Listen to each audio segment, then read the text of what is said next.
Hey,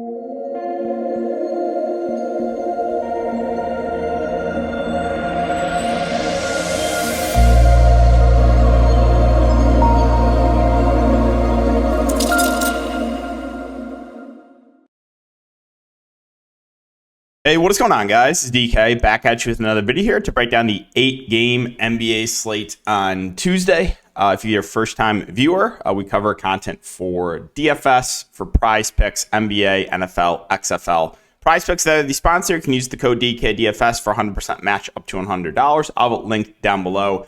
Had a phenomenal day there today. Went 4 for 4, clean sweep. So hoping to keep that going. I'll have a Prize Picks video up after this one as well. Had a great weekend of DFS. Great week for XFL. Took down the SHOWDOWNS slate last night. Unfortunately, tonight for DFS, I did not cash. Here we can go over my lineup on the main slate, I think I'd probably need like a miracle to cash. But let's go here. Let's bring it up.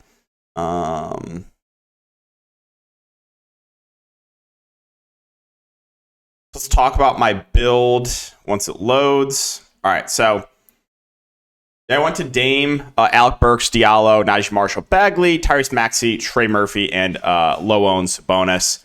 Kind of like game stacked. The Portland and Detroit game. Diallo getting injured didn't help. Marvin Bagley was he wasn't a bust, but he wasn't amazing. And I was really high on Trey Murphy. That's looking good. I went to Sabonis at low ownership. That's looking good. But unfortunately, once again, I did not have any of the players that went to overtime, right? Back-to-back days for the Celtics, they get overtime. Now, I did say, we talked about this a lot in the Patreon stream. I did not understand the ownership difference between Derek White, Brogdon, and Smart. And people were asking me, like, of the three, which one would I play in tournaments? I said Malcolm Brogdon. That all three were very similar plays. I didn't understand why Brogdon was 2% and White was like 30%. That didn't make any sense to me. So that worked out in a big way. But unless we get like overtime or double overtime this Pelicans-Kings game, I don't think I'll be cashing in tournaments. So that's a recap of everything. Again, full sweep on Prize Picks. Great weekend overall for me in DFS. Probably not going to cash today in the main slate, unfortunately, but still hoping to keep the hot streak going. So let's talk about it. Milwaukee and Orlando's the first game. On the Milwaukee side, Drew Holiday, status up in the air. That's going to open up some value if he does not play. If Drew misses, I would assume it's probably Javon Carter that picks up the start. If that's the case, he's going to be a fair value play. The issue I have is Milwaukee is really, really deep. So I still don't know if I go like out of my way to play these guys, but Carter, Ingles, Connaughton, Allen, maybe even Jay Crowder probably see a little bit more run. Giannis himself, as long as the game stays competitive, I think makes for a pretty safe play at the top. Chris Middleton, minutes. He did play 27 minutes last game. He's 6.4K. I think he's playable in GPPs. That they're slowly taking up his minutes. I don't think I get to Portis or Lopez or anyone else, though, on Milwaukee. All right, moving on to Orlando. So Wendell Carter Jr. is questionable, and you have Gary Harris questionable. If Wendell Carter Jr. misses, it's going to be Mo Wagner and Bol the benefit. Wagner should start. He probably should play about 30-ish minutes. He'd be a great value. And then Bol would play the backup 5 and would be a fine contrarian value at only 3.2K. If there's no Gary Harris, you should get Jalen Suggs and Cole Anthony benefiting. Suggs started last game, played 35 minutes. Cole Anthony dealt with some foul trouble, only played 24. But I think if Cole Anthony would have played a bit better, they could have extended his minutes, especially in the second half. Top end guys, Fultz and Banchero are fine for tournaments. I don't think I would get to Franz Wagner. I don't think I'd mess with any of the other value. And if Gary Harris and Wendell Carter Jr. is in, it just downgrades the Magic value. Washington and Detroit. So we got Kuzma, we got Monte Morris, both questionable. If Kuzma misses, it's going to be Beal and Porzingis that benefit. If Monte Morris misses, DeLon Wright would continue to pick up the start, and he would be a solid play there at 5K. If Kuzma and Monte Morris are both in, I don't think there's anything that stands out. Like, would I still have interest in Porzingis, Beal, Kuzma? Yeah, but probably wouldn't prioritize any of them. So that's going to be huge news, right? If Kuzma misses, I think Beal and Porzingis are good spend-ups. And if Monte Morris misses, I think DeLon Wright's a good play in the mid-range.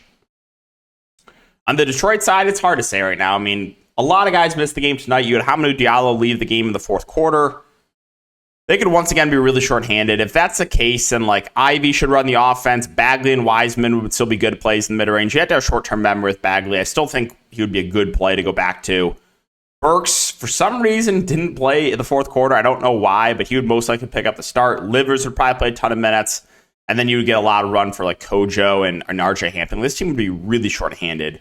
If all these guys are in, then there's not a ton that stands out. But yeah, Detroit's really hard to talk about right now because you just have like 7 guys and we don't know what's going to happen with. Charlotte and New York. So Charlotte, Cody Martin status up in the air, but the rest of the Hornets, I think they're all just more like contrarian plays. Rozier, Oubre, DJ Washington, Gordon Hayward, Mark Williams. None of these guys stand out point per dollar.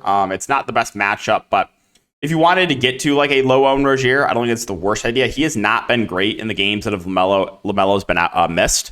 But we know the ceiling does go up with Terry Rozier. So he's still a guy that can go for 45, 50 when LaMelo's off the court. But yeah, there's nothing I really like on Charlotte. On the Knicks side, Brunson news is huge. If Brunson misses, I think quickly becomes a great play. It makes Randall, Barrett, and Hart all look better.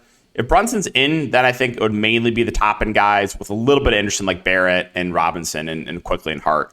I finally didn't click Emmanuel Quickly with Jalen Brunson out.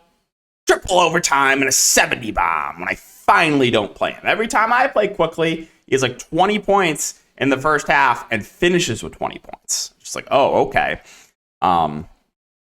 But yeah, he would be a really, really good option. Again, Barrett, Hart, Randall would all look better. So I would really like this Knicks team if there's no Brunson, because it's a phenomenal matchup. But again, they're just running a really tight rotation. Philadelphia and Minnesota. So Tobias Harris and PJ Tucker missed the game tonight. We'll see about their status. If they both miss again, I assume we get the same starting lineup with Melton and McDaniels moving in the starting lineup. McDaniels had a really good game. I don't think it's updated yet, but I want to say he finished. Oh, they do have it up here. So yeah, 20 points, 8 rebounds, 1 steal. I think a bit of an outlier, but if he starts again and plays like 30 minutes, you got to have interest in a 3.1K McDaniels. Embiid, Harden, and Maxey, I think are all good plays. I think Maxey would probably be my favorite factoring in price. You saw Harden go for like 20 assists tonight. And then DeAnthony Melton dealt with some foul trouble, didn't have the best game, but if he starts again at 4.1K, I do have some interest in him. You'll get some run for Niang off the bench. I think he'd be an okay tournament option. So Philly would look pretty good if both those guys are out once again. If Harris and Tucker are both in, then I think it would mainly just be the top 3 guys, Embiid, Harden, Maxey. On the Minnesota side, nothing really standing out. No Towns, no Noel. I think Anthony Edwards is an okay contrarian spend up. He's been a little bit quiet over the last 4 games, but still a guy that can break the slate anytime he touches the court. I don't love the price for Gobert, plus he's going up against Embiid. Conley just a last man in, as is McDaniels. I will say Slow-Mo would probably be my favorite of those mid-range plays. If he continues to play mid-30s minutes, then I like Slow-Mo. If he plays like 26 minutes, not so much. Taurean Prince probably sees around 20 minutes off the bench, a reasonable value. And my boy, NAW, been in the rotation and been playing about 20 minutes a game. He's going to come off the bench and be aggressive. I think he's an okay GBP value play. Golden State, OKC, really hard for me to get to anyone on Golden State. A lot of these guys are priced up from when Steph was out. Steph is now back. You got Draymond Green into, I don't know. I have a really hard time getting to anyone. I don't think I get to Steph yet. Clay and Poole feel a bit pricey. Draymond, I guess, is fine. Like, his role doesn't really change much. DiVincenzo, if he continues to start, I think is a fair play too. But Looney's minutes down, Kuminga's minutes down. Nothing I love on the Golden State side. How about Oklahoma City? So, again, we get the news. Oh, Shea's going to have his minutes monitored. These normal minutes, 37 minutes. And we talked about it in the Patreon stream. I was like, I just don't know what minutes monitored means, because they said the same thing about Bojan Bogdanovic a couple sites ago. He played like 40 minutes. So it literally, just don't say it, right? That's what, just don't say minutes monitored, because that literally doesn't mean anything to me. It doesn't mean anything. It's just like a blank statement. It's like, just don't say a thing. Minutes monitored doesn't mean anything. Minutes limited means something. Minutes monitored doesn't mean anything. So just stop it with that quote. The coaches need to stop that. Remove it from the vocabulary. Shea, I mean, if he plays his normal minutes, I like his ceiling. Giddey feels a bit pricey with Shea back. We'll see about the status of Jalen Williams. If he misses, Dort would benefit. Maybe whoever starts for Jalen Williams would be playable, but you just can never trust the Thunder. The big rotation, I don't think I want to mess with it. I mean, the big Jalen Williams, you got Sarge, you got JRE. There's just too many bodies, and yeah, I probably won't go there. Brooklyn and Houston. I really like the Nets. It's so tilting because I bet on the Nets last couple slates. I feel like they just continue to be involved in blowouts or, guys go to the locker room or whatever, but they're running a really tight rotation. The field is still not picking up on it. Like Bridges, Dinwiddie, Claxton, Cam Johnson, Dorian Finney-Smith, Royce O'Neal. They're running, those 6 guys are playing a majority of the game. And it's a phenomenal matchup here. So if this game can stay competitive, I really like the Nets. Again, Mikal Bridges starting to take over, starting to show that star power that I think he had. I think Mikal Bridges is a really good NBA player.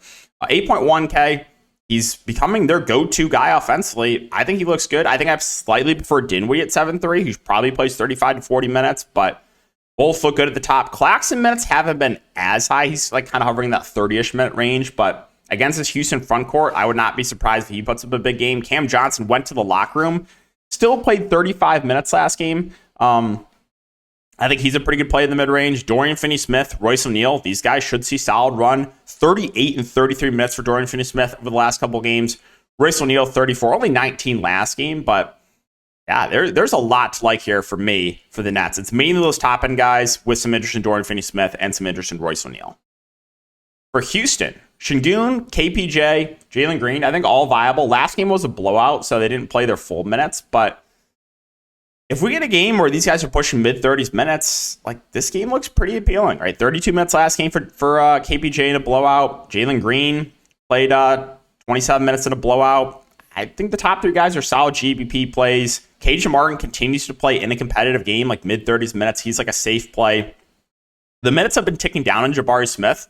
They've been ticking up on my boy Tari Eason. I've been just hammering this home all year. Why was he not playing more? And they're finally starting to play him more, and you see what happens, right? I just cannot understand what Steven Silas is thinking. Been rotting Tari Eason on the bench, playing him 15 minutes a game. Why has he not been playing more? He's finally starting to play more, and he's smashing. So I like Tari Eason. His minutes have ticked up. Jayshawn Tate is 4.1K. He's around 20 minutes, more of a secondary value. I'm not going to mess with anything else, though, for Houston. Final couple games, Utah and Dallas. Really unappealing team for Utah here. I know Colin Sexton is still out, but this rotation is kind of gross. No one's playing massive minutes. If you want to take a shot on Markkanen or Clarkson or Kessler in tournaments, be my guest. The price is up on Olynyk. The price is up on THT.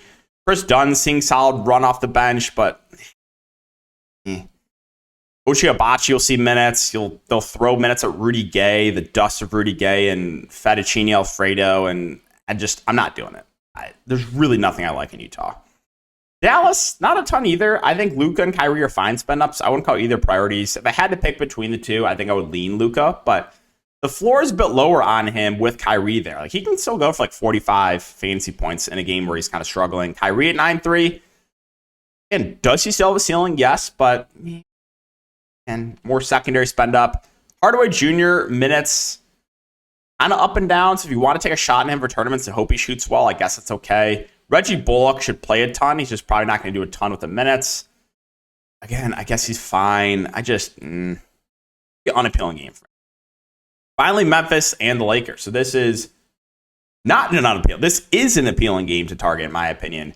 No Ja, no Steven Adams, no Brandon Clark. Tyus Jones is still very much underpriced. I think he's one of the best plays of the slate. In my opinion, he should be a 7 to 8K player with John Morant out. So 4.9K is just way too cheap. Great matchup. I love Tyus Jones. The upside goes up at Triple J. The upside goes up in Desmond Bane. I like the ceiling on both. Dylan Brooks is probably going to shoot 20 plus times. I like his ceiling if he can knock down a few of them. Xavier Tillman should play a lot. They just don't have a lot of bigs right now. So I think we see 30 to 35 minutes from Tillman. He's a reasonable option. I don't know if I get to anyone else, any of the bench guys. You'll see some Aldama, you'll see some Conchar, you'll see some Kennard, but Roddy will be in the rotation most likely too. I would say mainly the top 5 guys, and I like all 5 of the starters, with Tyus Jones being my favorite. The Lakers, to close it out, I really like Anthony Davis at 10-8. I think we see close to 40 minutes from him. He's the clear go-to guy. He looks good. D'Lo status, he's questionable. That's huge. If D'Lo's in, it really downgrades everyone else here for the Lakers. Schroeder looks worse. Vanderbilt looks worse. Beasley looks worse. Troy Brown should lose minutes. Reeves should lose minutes. Lonnie Walker could get almost kicked out of the rotation. So It's really going to downgrade a lot of these Lakers if D'Lo is in. If D'Lo is out, though, I have interest in these secondary guys. Like Dennis Schroeder should probably see mid-30s minutes. He should be the number 2 offensively. Malik Beasley, if he can knock down his shots, has a ceiling. He's been a little bit quiet of late. Vanderbilt feels priced right. Troy Brown seeing a ton of run. Austin Reeves been playing very well off the bench. He's the guy that can stuff the stat sheet. Lonnie Walker would probably see 20-ish minutes if there's no D'Lo. So there'd be a good amount to like here more if D'Lo is out. If D'Lo's in, though, don't really know if I'd prioritize any of these value plays.